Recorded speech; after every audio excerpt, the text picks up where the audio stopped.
மன அழுத்தம் அப்படின்னா, இந்த மனது வந்து திடமா இல்ல. ஒரு சின்ன விஷயத்துக்கு கூட பயப்படுறாங்க. ஒரு சின்ன விஷயத்த கூட ஹேண்டில் பண்ண தெரியல. அப்போ நம்ம என்ன பண்ணணும்னா, இந்த மனத வந்து ரொம்ப திடமா மாத்திக்கிறணும். திடமா மாத்திக்கிறக்கு இந்த மனத வலிமைப்படுத்தணும். வலிமைப்படுத்தணும்னா, நம்மளுடைய ஒரு குழந்தைகள் இருந்தா பேரண்ட்ஸோ, இல்ல நம்ம ஒரு நடுத்தரவங்க இருந்தா, இந்த பிரச்சனைகள் வரும்போது அதை எப்படி கையாளணும்?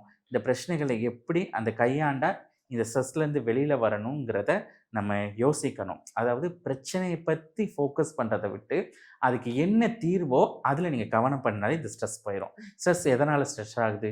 ஒண்ணு ப்ராப்ளம்னால தான். ஒண்ணு பண பிரச்சனையா இருக்கலாம், இன்னொன்னு ஹெல்த் இஷ்யூவா இருக்கலாம், இன்னொன்னு ரிலேஷன்ஷிப் ப்ராப்ளமா இருக்கும்.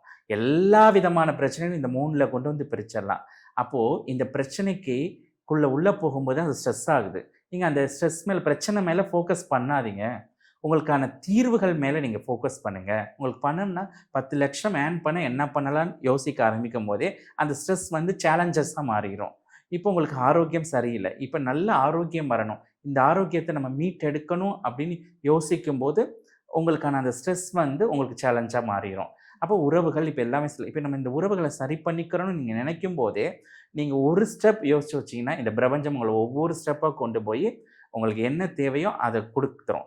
அப்போ நீங்க ஒரே சுலபமான வழி, எந்த இது ஸ்ட்ரெஸ் வந்தாலும் பிரச்சனை மேலே கவனம் செலுத்தாதீங்க. உங்களுடைய சொல்யூஷன் மேல கவனம் செலுத்துங்க.